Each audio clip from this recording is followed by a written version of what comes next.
Welcome to Staying on Track, the podcast dedicated to helping you take control of your financial future.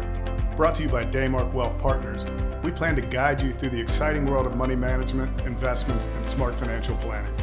We will dive deep into a variety of financial topics, bring you expert guests, real-life success stories, and actionable ideas. So whether you wish for early retirement, buying your dream home, or simply making your money work harder for you, the Daymark crew is here for you. Let's take this financial journey together as we explore the path to financial empowerment and prosperity, all while ensuring that you are staying on track. Thanks for tuning in, and let's get started. Welcome, everybody. I'm Jason Beischel. I'm a founder of Daymark Wealth Partners, and I'm a certified financial planner. So today we got a very special guest. We have JT Harp. He's the president and CEO of Transworld Business Advisors. So JT, welcome to the program. Hey, Jason, thanks for having me. Appreciate it. So before we launch into this, why don't you give a high-level view of, who you are, what you do, who you typically work with? Yeah, so JT Hart, President and CEO right here in Greater Cincinnati, Northern Kentucky of Transworld Business Advisors. We help small to medium-sized business owners on a lot of things, but what we mainly do is help them confidentially go to market and sell their businesses when they are ready. We can also execute business valuations, franchise development, and commercial real estate. So in the small to medium-sized business space, we help our small to medium-sized business owners on a lot of things as they look forward to their next steps in life. That's great. Yeah, I've worked with business owners on their exit strategies for a long time now. And the one thing that rarely happens is somebody just shows up to the door with a huge bag of cash or a big offer and off you go. There's a lot that goes into this, a lot of prep on the front end, a lot of prep during and also some things after you exit. So let's kind of go through some of those. So in your opinion, like, when's the right time to sell a business? How do you know? Yeah, good question. That is the one question I typically always get from my small business owners when I first are introduced to them. And Jason, it's kind of like the question around how do I time the market, and when is the right time to buy anything, whether it's a stock, or when is the right time to sell anything, whether it's a stock or a car or whatever. And unfortunately, like pretty much everything in life, there's no crystal ball. So as I coach my business owners on it, it's really all about looking inward to some degree. And by that, I mean, what's going on in life? How are you feeling about business? And do you find yourself to some degree either starting to get bored, burnout, tired, anxious, or just are you starting for the first time in a while to think about life after the business, right? So, or life outside of the business. So, my best advice on the timing is that when those thoughts start creeping into your mind and or your heart, it's probably time to start taking stock on, all right, where am I at in business and life, and what does my next chapter look like? And so it's at the end of the day, it's a personal decision, and all the macroeconomic trends and factors that we all can't control, yeah, they need to be considered, but because they're beyond our control, we really can't do anything about them. And trying to time all that up to find the perfect time to sell or the perfect time to exit is in my opinion, a fool's errand. So it's a personal decision. And I guess to sum it all up, the best time to sell is when you think you might be ready, because it is a process. And it's not like if you decide to sell today, you're going to be out of it in the next couple of weeks. So when you start having those conversations with your family and or yourself about next steps, that might be the time. Yeah, it very much is psychological. I know I can, and we've done this all the time. You can basically say, I can plan out if you're financially ready, and I can plan out, if you're in the stage of life where you should be doing that, but I can't plan out your emotional attachment to the business. Is this everything that you've ever done? People will basically sell their business, but that's all they've done for like 30 years. Mhm. Every waking minute they've been spend time doing this, and then now they go home and they're like, now I got to reintroduce myself to my kids because I haven't been home in 30 years. Right. And so, the psychological aspect is probably the most difficult to come to grips with. What are you going to do? So you got to kind of plan out next steps. What are you actually going to do? Because you don't want to just sit on your porch and just, fade away into oblivion. So, Right, right. And we may get into this later in the conversation, but I guess the point in all that is don't wait too long because if you're starting to think about next phase now, you're starting to get a little tired and burn out now. What tends to happen is our business owners wait too long, and then the business unfortunately starts to flatten out or decline a bit. And when that starts, then on that same day you start to lose value. yeah, so the lesson there is don't wait if you start having those feelings because there's a lot of planning that goes into this before you sell. And you don't want to just say, look, I'm burnt out. I can't do it anymore. I want to sell next week because you're not Right, going to get a great valuation for that. 100%. Let's roll right into maximizing the value though, because I know there's some things that you can do to maximize the business value before you go to sell. Yeah, so at a high level, just foundationally, what our buyers look for is confidence in the business, and that really starts at the financial level. So, as you might imagine, we've engaged with a lot of business owners over the years, and the business owners that find the best valuation at the end of the process are typically the ones that have the most buttoned up financials. So, that's uncluttered, detailed, very clear profit and loss statements, balance sheets, in some cases, cash flow statements, asset lists with valuations and details on purchase date, serial number, depreciation value, etc. And then finally, those tax returns. So, do the tax returns line up with the profit loss statements? So at a high level and foundationally, that would be where I'd start. And then from there, if you do have some personal expenses running through the business, that's okay. Just make sure they're appropriately documented, so that way the buyer can have some confidence knowing that we can add those appropriately to their seller discretionary earnings calculation.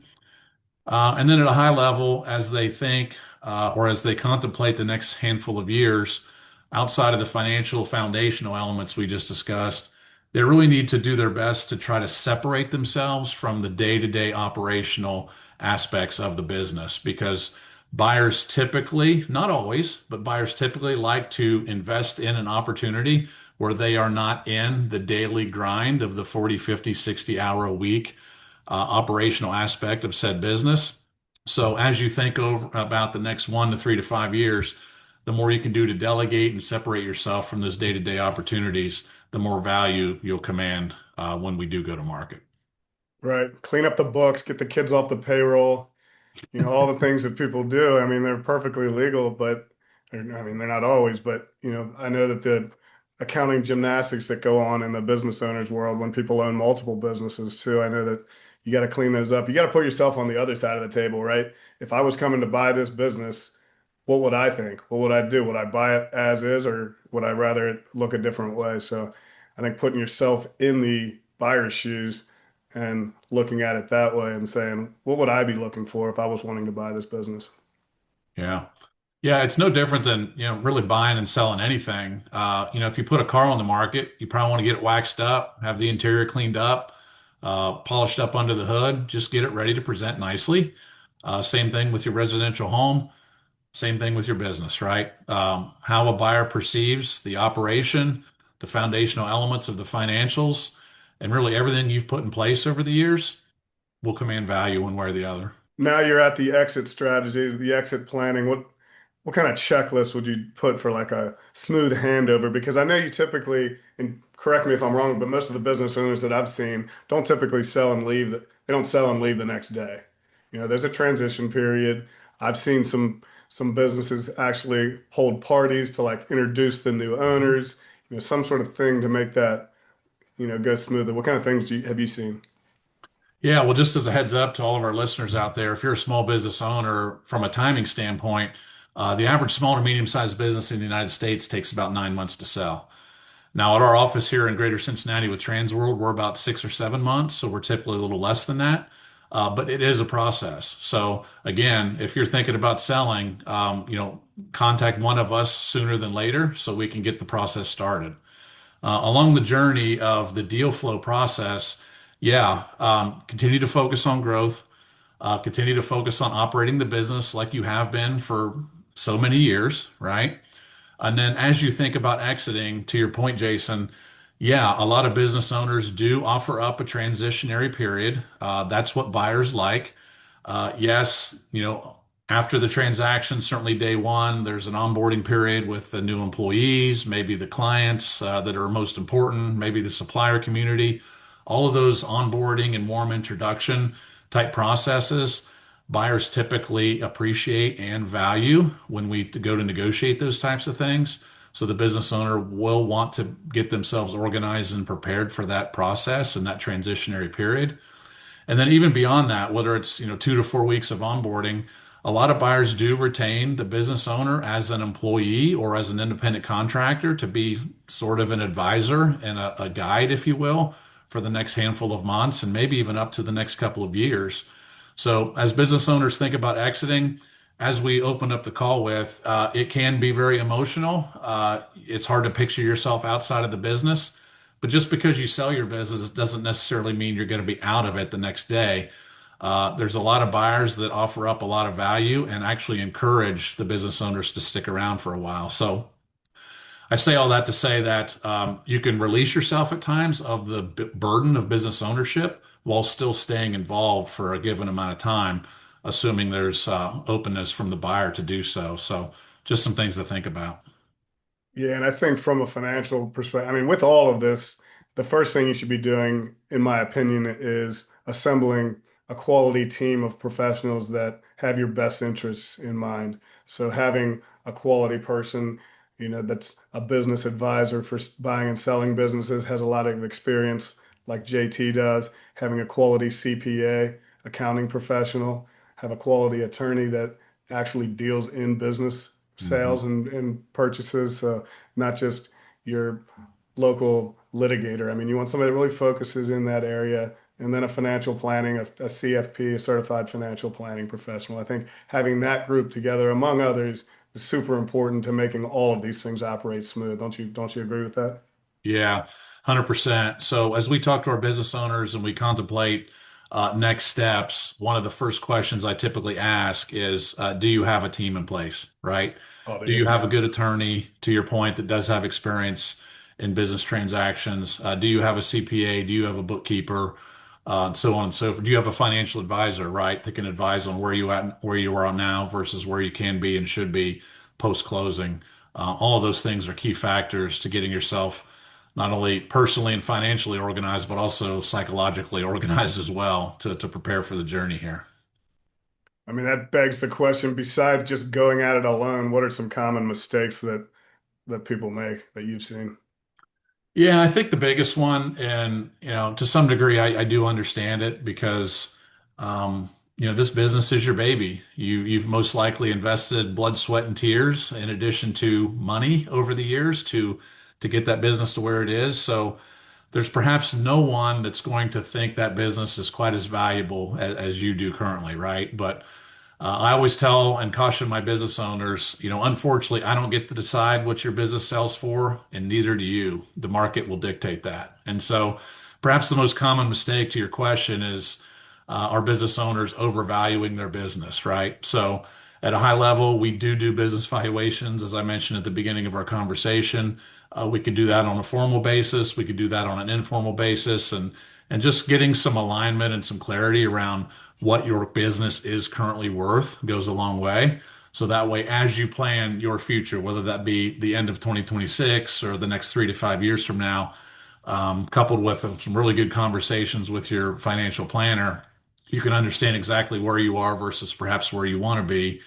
And if where you are isn't exactly where you thought you were going to be, then that leads to the question of, well, do you have it in you to continue to scale and grow the business to the valuation you had planned on? And so, a lot of times we have gone to market with perhaps a higher valuation than the market demands. And when the market provides feedback that we might not actually get the price that's posted, that's tough for business owners to take. So it's really something to think about because chances are, as you think through that next phase in life, you've got a number in mind that you're going to need to live off of, assuming you're retiring in that next chapter. And if that number doesn't come in, then what? And that's tough for a lot of our business owners sometimes to take. Yeah, I mean, I think if you're a business owner, it's a good idea to do a business valuation, even if you're not trying to sell right now. Get a real idea of what that business is worth. What's the multiple in your industry? The multiple being multiple on EBITDA. So if your business is doing a $1 million EBITDA line and it's a five multiple, that business valuation could come in at like $5 million. I think it's important to look at your industry trends and actually do an independent valuation. Don't you think that's a good exercise? Yeah, 100%. And the cool thing about doing a business valuation with Transworld is that we give you 100% credit back on the initial investment of that business valuation when you list with us and when we get you to the closing table. So that's just something we like to offer. It helps provide clarity and vision towards the future for our business owners. And again, it's something that, assuming we stay in touch, could provide value today and then a full rebate in the future when we get to the closing table. So, That's great. I'll tell you a couple mistakes I see people make all the time when they sell their business from a financial perspective mhm. is that they go in and just spend the money too fast. You Mm, know, they've lived on a certain budget and a certain income level for, 20, 30 years. Then they sell their business for a high price and immediately they're out buying brand new cars, mm. ripping a new pool with a lazy river, just big outdoor. And it's like, just hold on a second, let the dust settle. It's just like when people inherit money as well. There's a time period in that first year where you really need to, slow down, take a breath. You should enjoy the fruits of your labor. I agree with all of that. But making sure you're, accepting advice that people are giving you. Yeah. Yeah. Well, I kind of, I understand the nature of the, I guess, mindset that, I've earned this, which is true and I suppose fair. But if I may, having a really good financial advisor to kind of do a check-in before you make those big purchases, I'm sure will go a long way. It does. We sit down and talk a lot about that. Like, let's plan the next year. Let's not just go crazy. Yeah. And, then there's spots for that. And we say, all right, take this nice trip. Everything's good. Just, at this point, we don't need to go bananas with everything. Because then next Yeah. thing you know, it's 5 or 10 years down the road and you're running out of money. Yeah. Wow. I mean, I see people spend inheritances of big numbers in a couple of years just because they're not listening to advice. I guess let's talk a little bit about tax strategies. Everybody loves tax strategies. And again, this is not a tax program.